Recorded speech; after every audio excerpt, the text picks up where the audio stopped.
जम्बूद्वीपे भरतखंडे आर्यावर्ते भारतवर्षे। जम्बू टॉक्स देखने वाले हमारे सभी दर्शकों का बहुत बहुत स्वागत, अभिनंदन। मैं हूं आपके साथ निधीश गोयल, करता हूं आप सभी का यथोचित अभिवादन।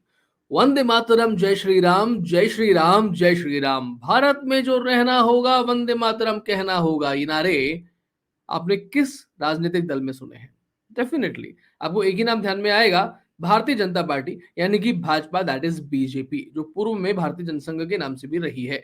बात यह है कि मैं जिस शख्स की, आज जिस व्यक्तित्व की बात करने जा रहा हूं, व्यक्तित्व है या नहीं है यह आपको तय करना है, लेकिन जिस व्यक्ति की मैं बात करना चाह रहा हूं उसके बारे में मैं ये नहीं कह सकता कि वो सिल्वर स्पून लेकर के पैदा हुआ है, क्योंकि सिल्वर स्पून लेकर के पैदा होने की बात करते हैं तो हमें राहुल गांधी बचाना होता है। और आज मैं राहुल गांधी की बात बिल्कुल भी नहीं करने वाला हूं, लेकिन मैं उस व्यक्ति की बात जरूर करने वाला हूं जिसके बारे में हम ये कह सकते हैं कि जितना वो डिजर्व करते थे उससे कहीं ज्यादा उन्हें मिला, उसके बावजूद भी आप हमेशा असंतुष्ट ही रहते हैं। क्या भाजपा से निकलने वाला ये नेता और इतने बड़े पद पर पहुंचने वाला ये नेता भाजपा के लिए आगे आने वाले दौर में अरुण शौरी या यशवंत सिन्हा, जो अभी राष्ट्रपति पद के उम्मीदवार के तौर पर रहे हैं, हार गए, उनकी भूमिका अदा कर सकते हैं? यानी कि भाजपा के अरुण शौरी और यशवंत सिन्हा ये व्यक्ति हो सकते हैं जिनकी आज मैं बात कर रहा हूं। थंबनेल में उनका तस्वीर आपने देख ली है, नाम है राजनाथ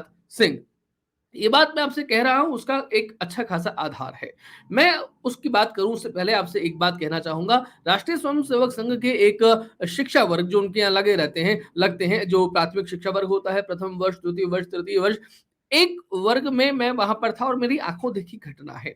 एक वहां पर जो व्यक्ति थे, जो शिक्षक थे, मुख्य शिक्षक थे या कोई और वहां पर जो शिक्षार्थी था, शिक्षार्थी की शायद थोड़ी घनिष्ठता या मित्रता जैसी हो गई होगी, तो उन्होंने अपने उस शिक्षक को जरा ऐसे सलाम या आदाब ऐसा कुछ कर दिया। ये किस्सा सीढ़ियों पर हुआ था। वो शिक्षार्थी 3-4 सीढ़ियां ऊपर था और शिक्षक उससे ऊपर था। आदाब और सलाम कहना था, शिक्षक ने 3-4 सीढ़ियों से धक्का दिया उस शिक्षार्थी को।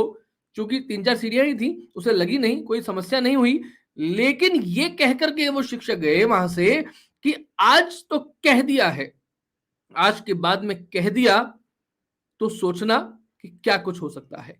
उस परिपाटी से आप आते हैं, उस राष्ट्रीय स्वयंसेवक संघ से आते हैं जिस संघ का पूरी तरीके से समर्थन आपको हासिल है, और उसके बाद में आज अगर आप राजनाथ सिंह जी से मिलने जाएं तो हो सकता है आपको नमस्ते, जय श्री राम, जय हिंद, वंदे मातरम की जगह अभिवादन के तौर पे उनसे सुनने को मिले अस्सलाम वालेकुम, जो आजकल मिल रहा है। अब इस अस्सलाम वालेकुम को एक रक्षा मंत्री के मुंह से सुनना कैसा हमें लगेगा, और क्यों ये चीजें मैं जोड़ करके जो कनेक्ट कर रहा हूं अरुण शौरी, यशवंत सिन्हा से, और क्या जनाधार है या नहीं है, उनका इतिहास क्या है, आज क्या चल रहा है, उसकी एक बानगी छोटी सी यहां भी सुनिए कि करगिल विजय दिवस अभी मनाया गया 2 दिन पूर्व ही। जम्मू में पुलिस लाइन में राजनाथ सिंह जी का एक भाषण था। अब करगिल विजय दिवस के बारे में बात होगी तो करगिल विजय दिवस, करगिल के बारे में, 1999 के बारे में बात होगी, लेकिन उन्होंने बात की नेहरू की, 1962 की, कि 1962 में चीन ने भारत से जो हिस्सा ले लिया, भारत का बड़ा हिस्सा जो हड़प लिया और चीन से भारत जो हार गया, उसमें नेहरू जी की नीयत जिम्मेदार नहीं थी, उनकी नीतियां जिम्मेदार थी। उनको जो अच्छे सलाहकार थे जिन्होंने उनको अच्छी सलाह दी, उनकी बात नहीं मानी।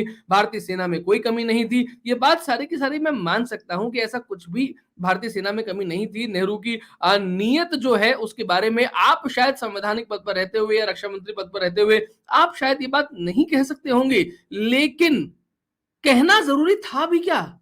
नेहरू को बीच में लाना करगिल विजय दिवस के भाषण में, ये जरूरी था भी क्या?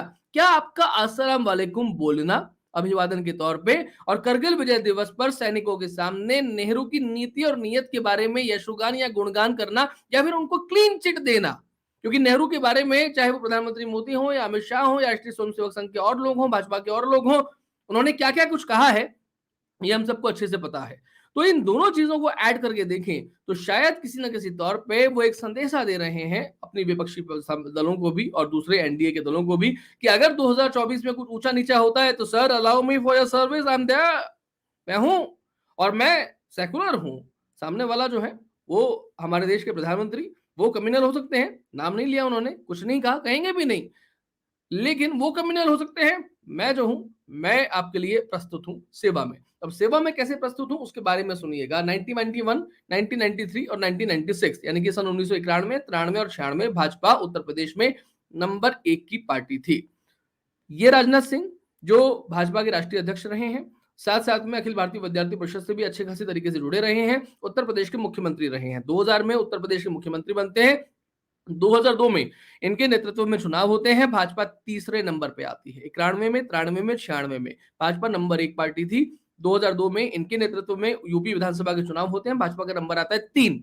आप सोचिए कि जिस मुख्यमंत्री पद पर रहते हुए अगर कोई पार्टी तीसरे नंबर पर आती है तो उस नेता के साथ में खासतौर पर भारतीय जनता पार्टी में किस तरीके का सलूक होना चाहिए। लेकिन इनके साथ में क्या होता है, राज्यसभा सीट इन्हें दी जाती है और इन्हें केंद्र में मंत्री बनाया जाता है। उस पर भी जिस अपनी विधानसभा सीट को जो इन्होंने जीती थी उसे उससे रेजिग्नेशन दे करके ये केंद्र में जाते हैं। वहां जो बाई इलेक्शन होता है तो भाजपा उस सीट पर हार जाती है। ये तो इनका जनाधार है। उसके बाद में भारतीय जनता पार्टी 2004 का चुनाव हार जाती है और हारने के बाद में इन्हें पार्टी का राष्ट्रीय अध्यक्ष बना दिया जाता है। हालांकि उस समय भाजपा के पास में प्रमोद महाजन थे, अनंत कुमार थे, अरुण जेटली थे, वेंकैया नायडू थे और राष्ट्रीय राजनीति की बात करें तो ये सब उनके सीनियर थे। लेकिन किस कारण से राजनाथ सिंह को राष्ट्रीय अध्यक्ष बनाया गया, इसीलिए मैं बार बार कह रहा हूं कि बिना जनाधार के, बिना आपके कर्मों और पुरुषार्थ के कभी कभी किस्मत आपको बहुत कुछ दे देती है। ये हुआ 2004 में। अगर इनके जनाधार की बात करें तो आप 2002 का यूपी विधानसभा चुनाव देख लीजिए, 2007 का यूपी विधानसभा चुनाव देख लीजिए और 2012 का यूपी विधानसभा चुनाव देख लीजिए, भाजपा की स्थिति यूपी में क्या थी। 2004 का केंद्र का चुनाव देख लीजिए और 2009 का केंद्र का चुनाव देख लीजिए। अगर आप यूपी के बड़े नेता हैं तो यूपी में आपने स्थिति किस तरीके की करवाई। राष्ट्रीय महामंत्री के तौर पे अमित शाह आते हैं। एक वर्ष में भारतीय जनता पार्टी 2009 में यूपी में जहां 9 लोकसभा सीट पर थी, 9 से एक वर्ष के अंदर अमित शाह उसे 73 सीट पर लेकर के आते हैं। इसको कहते हैं जनाधार। दूसरी बात, राजनाथ सिंह जो है वो 2014 ये भी कहते रहे हैं कि अगर पार्लियामेंट्री बोर्ड की बैठक में मैं नरेंद्र मोदी को समर्थन नहीं देता, क्योंकि वो एंटी लालकृष्ण आडवाणी गुट में थे, लालकृष्ण आडवाणी ने उन्हें बहुत ज्यादा सपोर्ट नहीं किया था, इसलिए वो एंटी गुट में थे और लालकृष्ण आडवाणी बेसिकली नरेंद्र मोदी को भी समर्थन वो नहीं कर रहे थे। किसी कारण से जनाधार के चक्कर में नरेंद्र मोदी जो है वो नेता बनते हैं। नीतीश कुमार ने उनसे कहा भी था राजनाथ सिंह से कि आपको पीएम मोदी को समर्थन नहीं देना है। तब राजनाथ सिंह का ये स्टेटमेंट था कि अगर मैं नरेंद्र मोदी को समर्थन नहीं देता हूं तो हमारे कार्यकर्ता जो हैं हमें दौड़ा दौड़ा कर मारेंगे। ये नरेंद्र मोदी की लोकप्रियता थी। विरोधियों को तो विरोध करने दीजिए, लेकिन अगर अंदर के नेता लोग विरोध करेंगे तो कार्यकर्ता क्या स्थिति पैदा कर सकते हैं, ये समझ लेना चाहिए। राजनाथ सिंह को ये बहुत क्लियर था कि भाजपा को 180 से 200 सीटें ज्यादा से ज्यादा मिल सकती है, चाहे नरेंद्र मोदी कितना ही कुछ कर ले। उन्हें ये आभास भी नहीं था कि भाजपा अकेले दम 283 सीट जो है वो ले आएगी और 180 से 200 सीट मिलती है तो नेता कौन बनना चाहिए, उसमें सबसे पहले वो अपनी उम्मीदवारी देखते थे, क्योंकि वो राष्ट्रीय अध्यक्ष भी थे उस समय। तो ऐसे में नरेंद्र मोदी की पार्लियामेंट्री बोर्ड में समर्थन मैंने किया, इसलिए पीएम पद की उम्मीदवारी मेरे कारण से पक्की नरेंद्र मोदी की, ऐसा उनका मानना है। चलिए 2014 में भाजपा जीत जाती है, लेकिन 2019